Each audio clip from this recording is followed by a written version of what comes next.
اعوذ باللہ من الشیطان الرجیم۔ پناہ مانگتا ہوں میں اللہ کی شیطان مردود سے۔ بسم اللہ الرحمن الرحیم۔ شروع اللہ کے نام سے جو بڑا مہربان نہایت رحم والا ہے۔ دا باٹم لائن کے ناظرین کرام، السلام علیکم۔ محترم ناظرین، ہم اپنی آج کی ویڈیو میں ڈوبتے بھگوان کو بچا لیا کرامت حضرت بابا بلے شاہ سرکار رحمت اللہ تعالی علیہ آپ کے سامنے پیش کریں گے، جو یقیناً آپ کے لیے دلچسپی کا باعث ہوگی۔ ناظرین کرام، آپ کا فرمان ہے، رانجا رانجا کر دی ہن میں آپ پہ رانجا ہوئی، سدو نی مینو دیدو رانجا ہیر نہ کھو کوئی، رانجا میں وچ میں رانجے وچ غیر خیال نہ کوئی، میں نہیں او آپ ہے اپنی آپ کرے دل جوئی، جو کچھ ساڈے اندر وسے ذات اساڈی سوئی، جس دے نال میں نیوں لگایا اوہو جئی ہوئی، چٹی چادر لا سٹ کڑیے پین فقیراں لوئی، چٹی چادر داغ لگے سی لوئی داغ نہ کوئی۔ ناظرین کرام، حضرت بابا بلے شاہ سرکار جب اپنے پیر و مرشد حضرت شاہ عنایت قادری سے ملے تو آپ نے فرمایا کہ بلے شاہ، سخت مجاہدات اور ریاضات کے بغیر گوہر مقصود ہاتھ نہیں آتا۔ حضرت بابا بلے شاہ سرکار رحمت اللہ تعالی علیہ پیر و مرشد کی جانب سے ریاضات اور مجاہدات کا حکم ملتے ہی حکم کی تکمیل کے لیے لاہور سے جنگ کی جانب روانہ ہوئے، اور ایک بالکل غیر مانوس مقام جس کا پہلے آپ رحمت اللہ تعالی علیہ نے صرف نام سنا تھا، اس کی جانب تنے تنہا چل دیے۔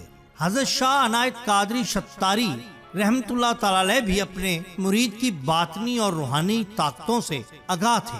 حضرت بابا بلے شاہ نے مرشد پاک کے نصیحتوں کو ذہن نشین کیا اور لاہور سے جھنگ کی جانب عازم سفر ہوئے۔ دل میں خیال پیدا ہوا کہ مال و زر پاس نہیں، وہاں جا کر رہائش کا انتظام کیسے ہوگا اور کھانے کا کیا بندوبست کیا جائے گا۔ آپ رحمت اللہ تعالی علیہ نے ان فاسد خیالات کو مرشد پاک کے نصیحتوں کی روشنی میں جھٹلا دیا اور شوق سے اپنے سفر کو جاری رکھا۔ جب آپ رحمت اللہ تعالی علیہ جھنگ پہنچے تو دریائے چناب کے کنارے ایک خستہ حال جھونپڑی بنا کر اس میں سکونت اختیار کی۔ جھونپڑی کے لیے لکڑیاں درختوں کی شاخوں سے حاصل کی اور پردے کے لیے بوسیدہ کپڑوں کے چٹائیوں اور ٹاٹ کے پرانے ٹکڑے حاصل ہو گئے۔ حضرت بابا بلے شاہ سرکار رحمت اللہ تعالی علیہ اس مقام پر حسب الارشاد مرشد پاک کئی برس تک عبادت میں مصروف رہے۔ آپ رحمت اللہ تعالی علیہ اس خطے میں مقیم تھے جہاں پر تمام موسم پوری آب و تاب سے جلوہ گر ہوتے۔ جب شدید بارشیں ہوتی تو جھونپڑی تباہ ہو جاتی، لو کے تھپیڑے چلتے تو گرمی بے حال کر دیتی، یخ بستہ ہوائیں چلتی تو شدید سردی بدن پر کپ کپی طاری کر دیتی، مگر آپ رحمت اللہ تعالی علیہ موسم کی سختیوں سے بے پرواہ یاد الہی میں مشغول رہے، اور آپ رحمت اللہ تعالی علیہ کے شوق میں ذرہ برابر بھی کمی واقع نہ ہوئی۔ حضرت بابا بلے شاہ سرکار کے اس طرز عمل کو وہ کسان بھی دیکھتے جن کی زرعی اراضی دریا کے قریب تھی۔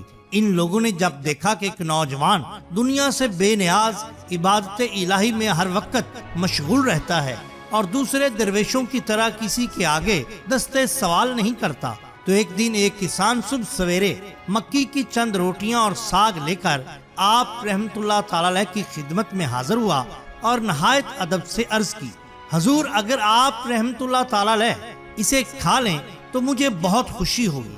حضرت بابا بلے شاہ سرکار نے بصد اصرار ایک روٹی کھا لی اور باقی روٹیاں اور سالن اس کسان کو واپس کر دیا۔ اس کسان نے عرض کیا، حضور کیا آپ رحمت اللہ تعالی علیہ کو میری روٹیاں اور سالن پسند نہیں آیا؟ حضرت بابا بلے شاہ سرکار نے فرمایا، نہیں، ایسی کوئی بات نہیں، بلکہ میں نے تو پسندیدگی کے ساتھ آپ کی لائی ہوئی روٹیاں کھائی ہیں، لیکن مجھے میرے مرشد پاک کا حکم ہے کہ کم کھاؤں کم سوؤں، چنانچہ میں نے اسی لیے ایک روٹی کھائی ہے۔ حضرت بابا بلے شاہ سرکار کے ساتھ اپنی اس ملاقات کا ذکر اس کسان نے جا کر اپنی برادری اور دیگر لوگوں سے بھی کیا۔ پھر کیا تھا، لوگ جوک در جوک آپ رحمت اللہ تعالی کے پاس آنے لگے، کھانے پینے کی اشیاء کا ڈھیر لگ گیا۔ اور آپ رحمت اللہ تعالی کی عبادت میں خلل واقع ہونے لگا۔ ان لوگوں نے ہمیشہ عمر رسیدہ لوگوں کو اتنی سخت ریاضت کرتے ہوئے دیکھا تھا یا پھر سنا تھا، مگر یہ نوجوان تو کم عمری میں ہی اتنے سخت مجاہدات میں مشغول تھا کہ اسے موسم کی سختیوں کی بھی پرواہ نہ تھی۔ بقول شاعر، ان کی محبت دل آسی میں ہو، کوئی تو انسان میں ہنر چاہیے۔ حضرت بابا بلے شاہ سرکار اس تنہائی کی کیفیت سے دوچار نہیں تھے جس تنہائی میں آپ کچھ عرصہ سے رہ رہے تھے۔ آپ رحمت اللہ تعالی کا دل ہجوم دیکھ کر گھبرانے لگا، مگر یہ چونکہ مرشد پاک کا حکم تھا اس لیے اپنی ریاضت اور عبادت میں سستی کا مظاہرہ نہ کیا۔ اس طرح نہ صرف مسلمان بلکہ سکھ، ہندو، عیسائی اور کئی دوسرے مذاہب کے لوگ آپ کے گرد جمع رہنے لگے۔ آپ ان سے دلی محبت رکھتے تھے، سب کے دھرموں کی عزت کرتے تھے، کسی کو زبردستی مسلمان نہیں کیا۔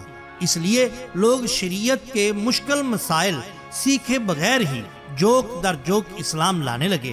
زیر نظر واقعہ بھی کچھ اسی قسم کا ہے۔ ایک بار برسات کے دن تھے، اس بار برسات خوب جم کر برسی، ہر طرف گویا سیلاب سا آ گیا۔ ایک دن آپ اپنے عقیدت مندوں میں تشریف فرما تھے کہ اچانک چند ہندو دوڑتے ہوئے دریا کی جانب گئے اور زور زور سے چلانے لگے۔ پوچھنے پر بتایا گیا کہ ان کے بھگوان کی مورتی دریا میں بہتی چلی آ رہی ہے، شاید سیلاب کی وجہ سے پانی میں گر گئی ہوگی۔ یہ ان کے لیے انتہائی دکھ اور کرب والی بات تھی۔ ان کے جذبات اس مورتی سے جڑے تھے، لیکن چونکہ دریا کا پاٹ کافی بڑا تھا اور دریا میں سیلابی صورتحال تھی، اس لیے کوئی بھی دریا میں نہ کودا۔ وہ بھاگے بھاگے حضرت بابا بلے شاہ سرکار رحمت اللہ تعالی کے پاس آئے اور ان سے مدد طلب کی۔ آپ پر جذب و مستی طاری تھی۔ آپ نے فرمایا، اچھا ٹھیک ہے، ہم اس کا ہاتھ پکڑ کر نکال لیتے ہیں، لیکن ایک بت اپنا ہاتھ کیسے پکڑائے گا؟ وہ تو بے جان ہے، پتھر ہے۔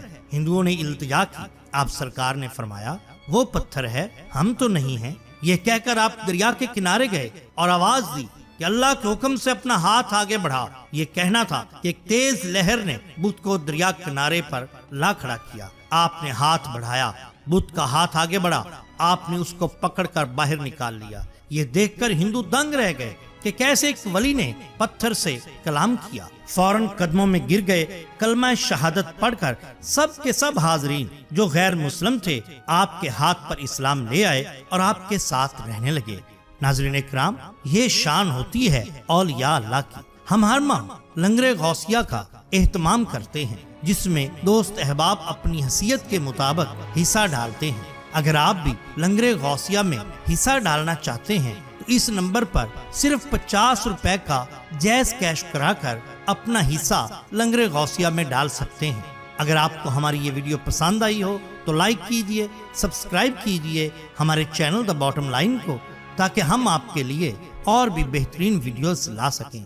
اپنا، اپنے دوستوں کا، گرد و نواح کے لوگوں کا بہت خیال رکھیے۔ اللہ اور اللہ کے رسول صلی اللہ علیہ وآلہ وسلم سے بے حد محبت کیجئے۔ آپ کا بہت شکریہ۔ اللہ حافظ۔